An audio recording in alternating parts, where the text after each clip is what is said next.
Bienvenue sur radioicilaval.ca. Mesdames et messieurs, ici Daïla Sassi, votre animatrice 2 fois par mois sur Radio Ici Laval.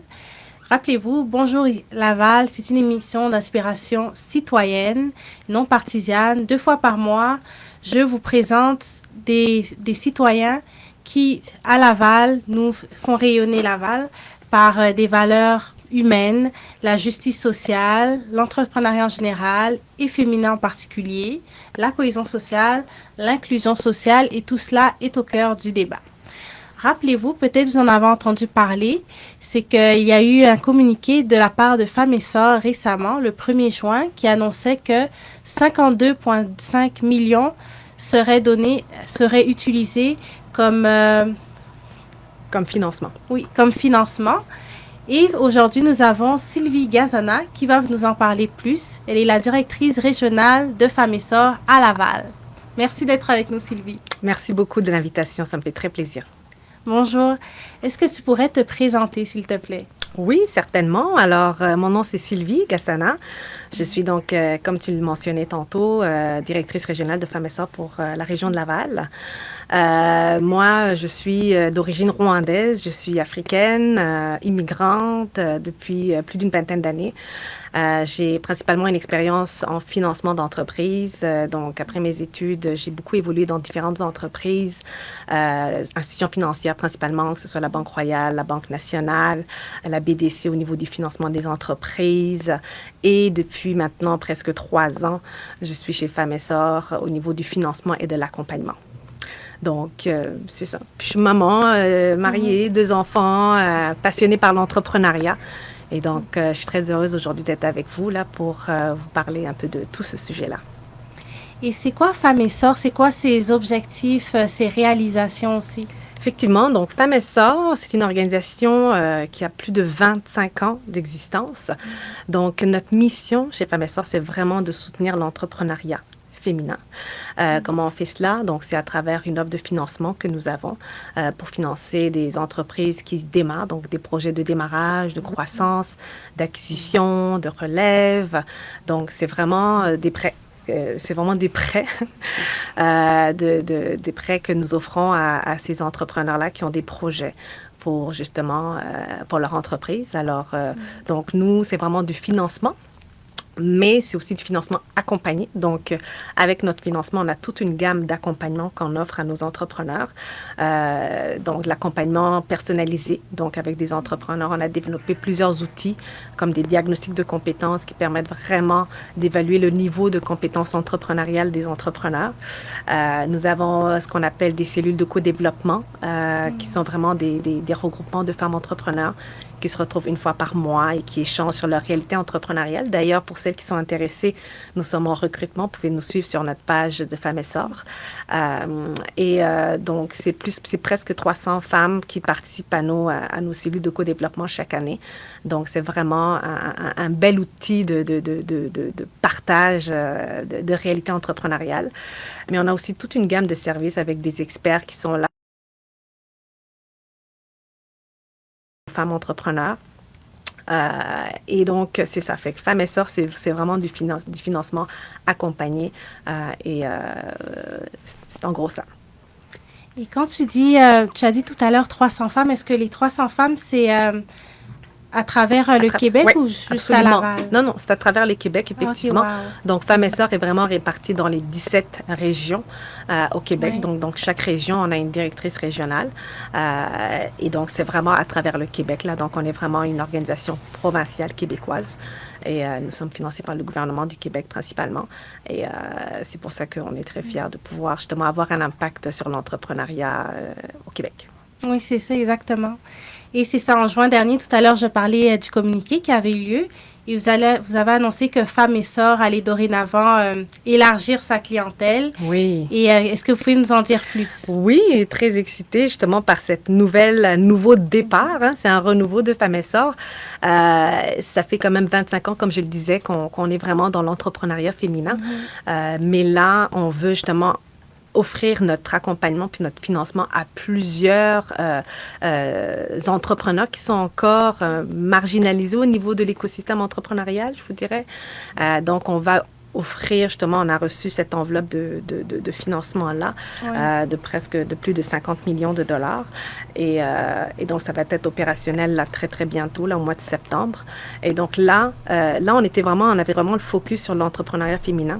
Mais là, on va agrandir, puis on va desservir une plus grande clientèle. Donc, on a plusieurs clientèles qui se sont rajoutées. Des entrepreneurs racisés, des entrepreneurs immigrants, les entrepreneurs issus des communautés LGBTQ, les entrepreneurs de la communauté Inuit. Et les entrepreneurs ayant aussi un handicap. Donc, vraiment, c'est vraiment de regarder toutes ces communautés-là qui, aujourd'hui, ont des enjeux au niveau, que ce soit au niveau du financement et tout ça. Donc, on veut vraiment s'adresser à cette clientèle. C'est pour ça qu'on élargit vraiment. On n'est plus vraiment au niveau de l'entrepreneuriat féminin, mais on élargit. Et un des critères vraiment justement pour avoir accès à ce financement, c'est justement que l'entrepreneur est issu de cette communauté-là, mais aussi que l'entreprise ou l'entrepreneur aussi a cette volonté d'avoir un impact durable, un impact environnemental, social. Donc, son projet répond aussi à ces critères-là. Donc, c'est vraiment ces deux éléments-là. OK. Donc, c'est vraiment les sous-groupes qui sont sous-représentés au niveau de l'entrepreneuriat. Exactement. Et aussi l'impact positif. Exactement. On veut vraiment sensibiliser les entrepreneurs. On est vraiment conscient que c'est l'entrepreneuriat, c'est les entrepreneurs qui changent le monde. Pour nous, c'est vraiment eux qui créent des solutions, qui innovent, mais on veut qu'ils innovent et qu'ils créent de façon consciente, de façon qu'ils soient sensibilisés à leur impact. Et souvent, les entrepreneurs le font déjà, mais ne le réalisent même pas. Donc, c'est vraiment de les conscientiser à avoir cet impact. Aujourd'hui, on a une planète qu'on veut protéger. Ah oui. On l'a vu, la crise, la pandémie nous a démontré qu'effectivement, il y a encore des injustices, il y a encore... on n'est pas aussi inclusif qu'on souhaiterait l'être. Donc, c'est vraiment de pouvoir justement s'assurer justement à travers les 17 objectifs de l'ONU. D'ailleurs, on est vraiment calqué là-dessus. L'ONU a mis en place 17 objectifs de l'ONU. Donc, ces objectifs-là, ça peut toucher l'égalité des sexes, on peut parler de tout ce qui est la production durable, la consommation durable, la protection de l'écosystème, la protection environnementale. Donc, vraiment, tous ces éléments, donc, il y a 17 objectifs. Et donc, nous, on est vraiment calqués là-dessus, justement, pour que nos entrepreneurs s'attaquent justement à ces enjeux planétaires d'une certaine façon et qu'ils créent, mais de façon consciente. Et comment ces entrepreneurs-là, vous allez aller comme les chercher, les informer sur cette opportunité qu'ils ont? À travers nos différents canaux. D'ailleurs, on a récemment sorti un magazine. Récemment, ça date peut-être de quelques mois. On a fait un partenariat avec Coup de pouce, le magazine Coup de pouce, justement pour mettre en valeur les 100 entrepreneurs qui ont un impact, les 100 entrepreneurs québécoises qui ont un impact vraiment dans le monde. Hein? Justement pour donner vraiment une image pour que les gens soient inspirés, parce que souvent les gens ne savent pas ce que c'est. Donc on a fait un appel à des entrepreneurs. Donc il y a eu presque 200-300 entrepreneurs qui ont participé à ce concours. On en a sélectionné une centaine de différents secteurs d'activité, de différentes nationalités, pour vraiment démontrer que ces entreprises-là ont un impact et d'inspirer d'autres justement à le faire. Alors, donc, on fait beaucoup de programmes de travail de sensibilisation. On va aussi faire rayonner des entrepreneurs qui ont un impact social, qui ont un impact environnemental. Donc, les gens ne sont pas encore toujours conscients, mais c'est un travail qui est en train de se faire. En tout cas, chez Femmes et Sœurs, on a vraiment ces valeurs-là d'inclusion, mais aussi d'impact, de développement durable. Donc, c'est vraiment un fonds d'impact, une enveloppe d'impact. Et alors, il y a un gros travail, je suis certaine, de sensibilisation. C'est pas tout le monde qui est au même niveau, au niveau de cette question sociale. Mais c'est important, ça commence quelque part, c'est de l'éducation. Et donc, c'est ce qu'on va faire au cours des prochains mois, des prochaines années. Puis, c'est pas juste Femmes et Sœurs aussi. Je pense que même dans l'écosystème, on en parle de plus en plus. Au niveau des différentes institutions financières, c'est aussi quelque chose qui se parle. On veut... D'ailleurs, on entend beaucoup, on veut une relance inclusive, on veut une relance verte. Alors ça, c'est des mots qu'il faut retenir de plus en plus quand on est entrepreneur. Comment est-ce que moi, je contribue justement à ce que j'ai une relance verte? Est-ce que j'ai une... tu sais, donc, c'est ce qu'on va aussi amener justement les entrepreneurs à réfléchir sur leur impact social et environnemental. Oui. Déjà, souvent, j'imagine, les entrepreneurs ont l'idée, ils ont envie de faire quelque chose, ils ont envie d'avoir un impact, mais il y a aussi des barrières qui sont là pour les femmes, en plus pour les femmes qui sont sous-représentées aussi. Exactement, exactement. Mais souvent, quand on les accompagne, c'est justement de leur dire as-tu pensé à ça? C'est quand ils sont en train peut-être de choisir leurs partenaires, ils peuvent choisir des partenaires locaux. Dans leur emballage, parfois, c'est des conversations qu'on peut avoir avec les entrepreneurs, puis les amener à réfléchir à leur impact. Par exemple, s'ils ont des bâtiments, est-ce que c'est des bâtiments écologiques? Est-ce que c'est des bâtiments qui sont durables? L'électricité, comme leur consommation. Donc, c'est des petites conversations comme ça qui peuvent les amener à prendre action. Et donc, c'est un peu ça notre mission, justement, d'amener cette réflexion-là de notre impact. Mais on est conscient que tout le monde n'est pas rendu, mais il faut, et on les amène de plus en plus. Et je pense qu'on s'en va vers là, où justement maintenant, Femmes et Sœurs, mais probablement avec les années à venir, même quand on va te demander quand tu vas soumettre un projet, par exemple, pour un programme, on va te demander c'est quoi ton impact social, c'est quoi ton impact environnemental. Donc, il faut être prêt à répondre facilement, puis être prêt, oui, parfois on peut l'avoir dans la tête, mais c'est quoi les actions? Est-ce que je le mesure? Est-ce que je suis capable de le nommer? Donc, c'est ça. Fait que c'est vraiment cette volonté-là, avec cette enveloppe-là, justement, que nous avons reçue, de s'adresser à ces communautés, de faciliter l'accès au financement, mais aussi, on veut qu'elles soient prospères, mais on veut aussi qu'elles soient conscientes et qu'elles soient sensibilisées à l'impact. Parce que c'est l'entrepreneuriat qui est un vecteur de changement pour nous. J'ai souvent entendu dire qu'il y avait comme des difficultés pour le financement, le réseautage aussi. Et là, je me demandais, quand, par exemple, il y a une entrepreneuse, elle cherche, par exemple, un partenaire, est-ce que le fait qu'elle soit avec vous, qu'elle dise qu'elle ait fait la formation avec Femmes et Sœurs, par exemple, ou qu'elle participe à vos groupes, à vos cellules, est-ce que ça donne, un poids? Absolument. Pour un entrepreneur, c'est toujours important de faire partie de l'écosystème entrepreneurial. Que ce soit avec Femmes et Sœurs, mais que ce soit aussi avec un autre partenaire, parce que tous les partenaires se connaissent très souvent. Donc, oui, c'est sûr, parce que quand elles font partie d'une cellule de co-développement, elles vont certainement être les premières parfois à être informées des nouveaux projets, des nouvelles sources de financement, des nouvelles subventions. Donc, oui, elles font partie d'un réseau. Donc, d'un réseau à travers justement les différents services que nous offrons. On fait de la formation aussi. En plus du co-développement, on offre aussi beaucoup de formation parce qu'on croit beaucoup au développement de compétences des entrepreneurs. On est consciente qu'elles peuvent être très bonnes techniquement ou très bons techniquement parce que maintenant, on s'adresse aussi aux hommes. Hein. C'est ça aussi la différence, c'est qu'un homme immigrant qui va venir faire une demande de financement à Femmes et Sœurs pourra aussi, parce qu'il fait partie justement de l'immigration ou qui fait partie des communautés racisées. Donc, c'est ça, fait qu'on s'adresse aussi à ces personnes-là. Donc oui, de faire partie du réseau Femmes et Sœurs ou de faire partie de l'écosystème, c'est toujours un élément très, très, très important pour justement se donner les moyens et puis de bâtir son réseau. C'est ça aussi qui est très important, hein, parce que parfois on peut faire une formation, mais souvent c'est dans l'informel qu'on apprend aussi beaucoup. Oui, c'est ça. C'est dans les réseaux qu'on apprend qu'on peut rencontrer un partenaire, qu'on peut rencontrer un fournisseur, qu'on peut rencontrer un client, qu'on peut rencontrer toutes sortes d'informations même. Donc c'est parce que ce sont des gens qui ont aussi cette ambition-là de créer leur entreprise, vous êtes avec des gens qui ont un peu le même mindset, si on veut, là. Oui, c'est ça. Alors, c'est de s'entourer de ces gens-là, justement, pour s'alimenter. Et puis, quand ça va moins bien, de parler, de voir que d'autres personnes l'ont fait, que ça a marché. Donc, je pense que c'est tout ça, en fait, qui permet d'assurer un certain succès. Puis d'ailleurs, dans les statistiques que nous avons, les entreprises que Femmes et Sœurs a financées, 80% des entreprises après 5 ans sont encore là. Alors que la moyenne est vraiment de 60%. Donc, on voit quand même que l'accompagnement fait une différence dans le parcours entrepreneurial, surtout quand on est immigrant, qu'on n'a pas de réseau, surtout quand on n'a pas un parcours entrepreneurial, qu'on n'a pas des parents et des grands-parents qui étaient entrepreneurs, surtout, tu sais. Donc, il faut, moi je pense que l'écosystème entrepreneurial, en tout cas au Québec, est très riche.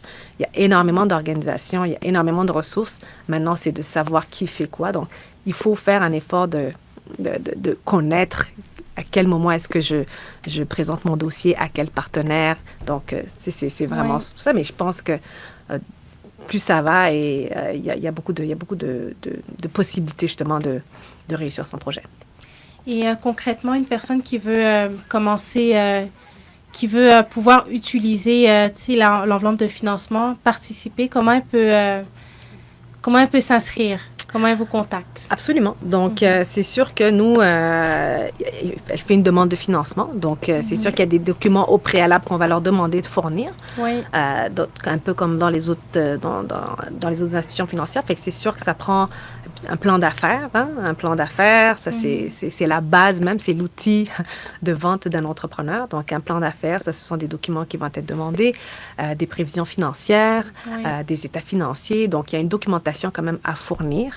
Donc, ils peuvent contacter, aller sur notre site web et puis donc remplir les documents, faire une demande et puis vous allez être redirigé dépendamment de dans quelle région vous vous situez. Donc, si vous êtes en Mauricie, si vous êtes à Montréal ou à Laval, donc ils vont vous diriger en fonction de l'information que vous mettez. On va pouvoir vous diriger vers la bonne personne. Puis à ce moment-là, vous allez avoir une première rencontre virtuelle. Vous allez discuter de votre projet, de votre besoin de financement, combien j'ai besoin pour mon projet. Oui, j'ai un plan d'affaires. Oui, j'ai des prévisions financières. Oui, j'ai une petite mise de fonds. Tu sais. Donc, il y a une première conversation qui se fait pour voir si l'entrepreneur se qualifie pour ce projet-là. Et donc, c'est ça. Puis quand on est entrepreneur, quand on est femme ou quand on est une personne immigrante de la diversité, déjà, ça se qualifie. Puis l'autre critère, comme je le mentionnais, c'est toujours d'avoir cette réflexion. Est-ce que j'ai un impact? Est-ce que je suis engagée dans une volonté de pouvoir apporter ou avoir une contribution environnementale ou sociale? Donc, ça aussi, c'est un élément qui est important à avoir quand on soumet un projet. Donc, c'est vraiment les deux critères les plus importants. Mais une personne, comme tu as dit que vous suivez les 17 critères de l'ONU, est-ce que, par exemple, quand elle va avoir le formulaire, elle va pouvoir regarder si ça concorde, si elle a cet impact-là? Oui, il faudrait que je vérifie parce que justement, on est vraiment en processus de mettre en place tous ces éléments-là. Excusez, il y a une petite mouche là. Oui. Mais c'est sûr que quand elle va avoir la rencontre avec l'entrepreneur, ce sont des questions qui vont être justement posées pour voir où est-ce qu'elle est rendue et peut-être la sensibiliser, peut-être dans son plan d'affaires de peut-être avoir une portion justement où elle parle de cet impact-là, social ou environnemental. On peut justement, en fonction de son plan d'affaires, la questionner, lui poser des questions. Donc, est-ce que ce sont des produits écologiques? Est-ce que c'est une consommation durable? Est-ce que donc, vraiment, il y a plusieurs objectifs. Puis sur notre site web aussi, qui va être opérationnel. Parce que, d'ailleurs, j'invite les personnes qui seront avec nous peut-être le 15 septembre sur Facebook. On va faire le dévoilement de notre nouvelle marque. OK. Parce que c'est sûr que Femme et Sœur, c'est femme. Hein? Oui. Donc, tu sais, un homme va voir Femme et Sœur et va dire « Oh, je suis pas certain. » Donc, on va justement dévoiler notre nouvelle image de marque le 15. Donc, d'être avec nous, ça va nous faire plaisir. Là, ça va être en live. Comme ça, au moins, ça fait pour vraiment montrer aussi... c'est un nouveau départ, là. Fait qu'on est très, très, très excités par ça. Oui, c'est ça. Et ça arrive à point avec une sorte de relance économique aussi. Absolument, oui. C'est vraiment, ça tombait à point, comme tu le mentionnais. Nous aussi, on repart. On relance aussi avec un nouveau fonds qui est beaucoup plus inclusif, qui est une enveloppe d'impact durable. Donc, on espère vraiment, on sait qu'on a eu de très belles retombées avec le fonds qu'on a eu jusqu'à présent. On a investi près de 31 millions d'argent dans des entreprises. Il y a eu plus de 185 millions de retombées. Il y a eu plus de 6 000 emplois qui ont été créés. Donc, il y a quand même c'est concret, là, l'impact qu'on a eu auprès de l'écosystème entrepreneurial féminin. Donc, on espère qui sont aussi intéressants et avec un impact aussi durable, avec un impact aussi auprès des différentes communautés qu'on aura touchées. Donc, à travers justement notre expérience de financement et d'accompagnement qu'on a fait auprès des femmes, Mais maintenant, on s'adresse à d'autres communautés, mais on est conscient que c'est souvent les mêmes enjeux. Ouais. Donc, c'est toujours l'accès au financement, c'est toujours les biais qu'on peut avoir quand on fait face à une femme, quand on fait face à un entrepreneur immigrant. Donc, c'est toujours les mêmes biais qu'on peut avoir. Donc, c'est pour ça que cette fois-ci, on l'ouvre et on essaie de faciliter puis d'accompagner justement ces entrepreneurs puis d'avoir un impact réel là, dans les prochaines années. Oui. Et sinon, j'imagine que la pandémie, ça a affecté beaucoup d'entrepreneurs femmes. Comment vous les avez aidés à poursuivre? Effectivement, la pandémie a touché énormément de femmes. Ça, c'est des statistiques qu'on a sorties puis qui ont été réelles. Je dirais principalement parce que les femmes sont majoritairement, pas toutes, mais en grande partie, sont dans des secteurs dans des secteurs d'activité. On parle ici de la restauration, on parle d'hébergement, on parle de services à la personne. Donc, ce sont des secteurs qui ont dû fermer pendant une longue période de temps. Et donc, c'est sûr que ces gens-là, ces entreprises-là ont dû fermer, donc pas de revenus pendant plusieurs mois. Oui. C'est sûr qu'à un moment donné, c'est très, très, très difficile. Et aussi, c'est des plus petites entreprises. Ça aussi, c'est une deuxième raison. Oui, c'est sûr qu'elles sont dans des activités qui ont été qui ont été durement touchés, ces secteurs d'activité, mais aussi c'est la grosseur de l'entreprise. Donc, ce sont souvent des petites entreprises de 1 à 5 personnes, tu sais, donc c'est souvent la femme qui porte plusieurs chapeaux. Oui. Et donc, tu n'as pas forcément un gros département de ressources humaines, un gros département de comptabilité, tu sais, c'est des plus petites entreprises, donc on porte tous les chapeaux et quand on est femme, on est mère aussi, donc on a cette charge mentale-là de devoir gérer à la maison. Les enfants ne sont plus à la garderie, ils sont à la maison, donc on gère plusieurs chapeaux. Donc, c'est sûr que il y a une charge mentale à un moment donné là, qui est difficile à gérer pour les femmes. Donc, c'est surtout ça. C'est vraiment un mélange de secteurs d'activité. C'est sûr que quand on est plus petit, financièrement, on est aussi beaucoup plus vulnérable face à des crises. Oui. C'est pas comme une grande entreprise. On n'a pas 6 mois ou 3 mois de liquidité. Donc, quand tu es obligé de fermer pendant 2-3 mois, ça fait très, très mal. Donc, parfois, on n'a pas forcément de l'épargne gardée pendant pour tenir plusieurs mois. Donc, c'est ça. Fait qu'on n'a pas cette solidité financière. Donc, c'est pour ça que, naturellement, c'est les femmes qui ont été durement touchées par la crise. Et nous, justement, comme notre clientèle, c'est principalement des entreprises détenues par des femmes. Mais je dis c'est détenu par des femmes, mais c'est minimalement 25% détenu par une femme. Okay. Donc, c'est-à-dire que si dans l'entreprise, il y a des hommes, il n'y a pas de problème, mais il faut que ce soit minimalement détenu à 25% par une femme. Donc, et c'est comme ça que ça se qualifie. Même chose pour le nouveau fonds. Il faut être détenu à 25% par une femme ou par une personne issue de l'immigration ou par une personne issue des communautés autochtones. Donc, c'est vraiment le 25%. Donc, si jamais dans l'entreprise, vous êtes 3 actionnaires à 33, vous êtes quand même éligible parce que vous respectez le minimum de 25%. Oui, c'est donc, si vous êtes avec 2 Québécois puis un immigrant, vous avez quand même accès au financement. Donc, c'est même chose pour l'entrepreneuriat féminin. C'est vraiment le critère du 25% qui est important. C'est ça. Donc, c'est pour ça que, donc, comme je disais, comme nos entreprises, c'était principalement des entreprises détenues en partie ou totalement par des femmes. Donc, on a mis en place plusieurs mesures justement pour les aider, étant donné justement que ces entreprises n'avaient plus d'argent qui rentrait. Donc, on a mis en place tout ce qui est des moratoires de capital et d'intérêt. Ça veut dire qu'ils ne payaient pas de capital et intérêt pendant un certain délai, pendant 3 mois, justement pour les aider à ne pas avoir à focuser sur qu'est-ce que je dois à la banque, mais comment est-ce que je m'en sors, les opérations. Donc, on a fait un allègement au niveau des paiements de capital-intérêt. On a mis en place un service d'expertes, une brigade d'expertes qui était disponible pas seulement pour les clientes financées, mais pour les clientes aussi qui n'étaient pas financées.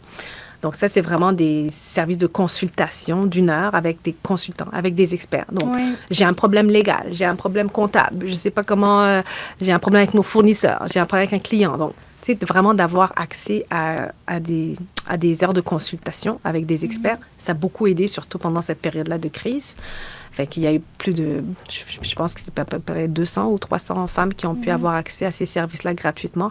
Donc ça c'est un service qu'on a mis en place à toutes les femmes à travers le Québec. Oui. Qui a beaucoup, beaucoup aidé. On a mis en place des services. On a eu aussi des subventions. Parce que nous, c'est vrai que c'est spécifiquement des prêts. Mais pour relancer l'économie, on a eu une enveloppe de financement en partenariat avec le ministère de la Condition féminine.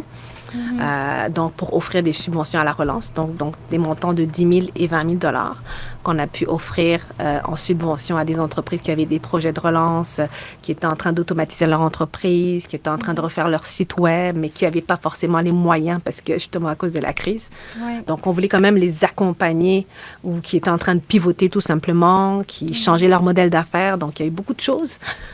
Parce que les femmes nous disaient on veut bien la changer, mais là, on n'a plus d'argent. Donc, on était là aussi pour les aider à travailler. Donc, c'est ça. Fait qu'on a été très proactifs, là, justement, pour être à l'écoute de ce qui se passait, justement, auprès des entrepreneurs comme enjeu.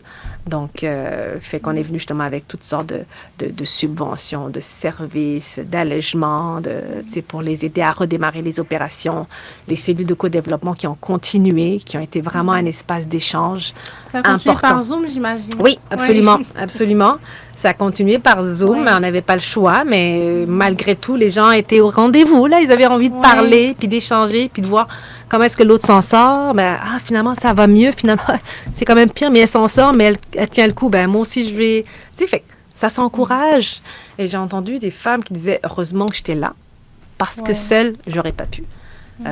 J'aurais pas pu en parler à mon conjoint, j'aurais pas pu en parler à ma mère, j'aurais pas pu me dire, va chercher un travail, c'est fini l'entrepreneur pour toi. Il y a des gens qui comprennent pas la réalité.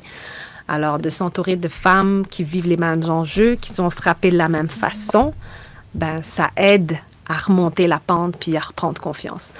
Alors, ça aussi, les cellules, c'est quelque chose qui a été vraiment très, très apprécié, là, puis qui aide beaucoup, là, quand on manque de confiance, souvent. Mais c'est ça, quand tu es entrepreneur, il y a des défis. Donc, comment on encourage les jeunes femmes qui veulent se lancer comme moi en entrepreneuriat? Comment on les encourage? Moi, je dis tout le temps, commencer par peut-être se former. Tu sais, je trouve que c'est la meilleure façon pour éviter de faire des grosses erreurs. Hein? Parce que l'erreur du débutant, là, il peut y en avoir. Donc, moi, je pense que c'est premièrement, il y a beaucoup de cours de lancement d'entreprise qui s'offrent, que ce soit à Laval. Il y a une formation, d'ailleurs, qui s'appelle avec Formation Corpus. Avec KORPUS, Formation Corpus à Laval, qui offre justement des cours de démarrage d'entreprise, qui vous permet justement de prendre un cours, puis de voir comment, à la fin de ça, vous avez un plan d'affaires, vous avez des prévisions financières, vous échangez avec d'autres entrepreneurs qui sont dans leur processus de démarrer. Donc, parfois, vous avez une idée, mais de le mettre sur papier. Fait que, déjà, je pense que avec ça, c'est une bonne base. Parce que souvent, on a une idée, mais on ne sait pas comment la mettre sur papier, on ne sait pas comment la structurer. Et donc, de structurer son idée, c'est déjà une très bonne base. Puis moi, je parle du fait que l'éducation entrepreneuriale, c'est important. De développer des compétences entrepreneuriales, c'est important. Donc, quand on veut démarrer, il faut avoir un outil, justement, comme un plan d'affaires et des prévisions financières. Et donc, ça, moi, je pense que c'est une première chose à faire. Puis après, c'est commencer à regarder dans son réseau avec qui je suis. Est-ce que j'ai des entrepreneurs autour de moi? C'est de parler avec des gens, de commencer à regarder son réseau, puis de l'alimenter, de regarder des experts, des comptables, donc de commencer à bâtir son réseau tranquillement. Et souvent, ces réseaux-là, on les bâtit en allant dans des activités de réseautage, en allant dans des formations, même dans les formations de lancement d'entreprise. On peut rencontrer notre futur comptable, notre futur avocat, on peut trouver toutes sortes de personnes qui peuvent nous aider. Mais je pense que c'est de pair, là. C'est le cours, mais aussi le réseau en parallèle. Comme ça, au moins, tranquillement, on en parle. Puis, il y a plein, par la suite, après, il y a des concours auxquels vous pouvez participer, qui vous permettent peut-être de gagner des subventions, de faire connaître son projet. Il y a beaucoup de subventions aussi qui sont disponibles pour participer. Il y a des programmes d'accélérateur aussi ou des programmes justement qui sont aussi structurés pour vous aider. Fait il y en a. Il y en a, que ce soit sur Laval, que ce soit sur Montréal. Dans les grands centres, habituellement, il y a plus de ressources. Mais je pense que c'est de commencer à s'éduquer, surtout si on n'a pas... si on n'a pas vraiment grandi dans une famille entrepreneuriale ou si on n'a pas un background ou si on a surtout une expertise technique, parce qu'on peut avoir une expertise technique puis on se dit, bah, je me lance à mon compte, mais c'est une chose d'être technique puis c'est une chose d'avoir une entreprise. Oui, c'est ça. Parce que quand on se lance en entrepreneuriat, il y a d'autres compétences, il y a d'autres chapeaux qu'on doit porter. Donc, même si on n'est pas un expert dans chaque, mais il faut savoir c'est quoi comment je commercialise mon produit, comment je fais l'opération, comment je fais l'administration de mon entreprise, tu sais. Donc, souvent, les gens se disent, bon, ben, je suis bon là-dedans, let's go, on y va. Mais quand on est entrepreneur, on porte plusieurs chapeaux et au début, on va les porter naturellement, puis peut-être s'entourer justement de personnes qui peuvent à un moment donné, à qui on peut sous-traiter au fur et à mesure que les choses avancent. Oui, je vois vraiment l'utilité du fonds, surtout pour les personnes qui viennent d'arriver et ne savent pas où s'informer, où savoir avoir de l'aide pour faire un plan d'affaires, où sont les endroits où tu peux réseauter aussi. C'est ça. Puis, il y a beaucoup d'organisations. D'ailleurs, Entreprendre ici, c'est une excellente organisation aussi qui, justement, fait ce jumelage-là en fonction des besoins de l'entrepreneur, qui est capable de référer vraiment, qui ont une bonne connaissance de l'écosystème entrepreneurial.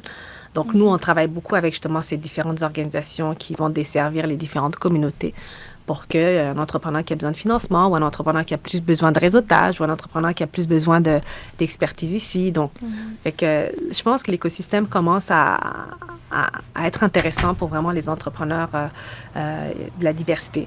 Je pense que moi, je dis ça, c'est quand même un bon momentum là, de pouvoir se lancer en affaires parce que la lumière, ou en tout cas, on est en train de regarder la diversité. On est conscient que les entrepreneurs immigrants, ils ont un taux d'intention d'entreprendre qui est beaucoup plus élevé que la moyenne québécoise. Donc, on se dit, si on leur donne les moyens de réussir leur projet, on va être juste plus riche collectivement au Québec, là.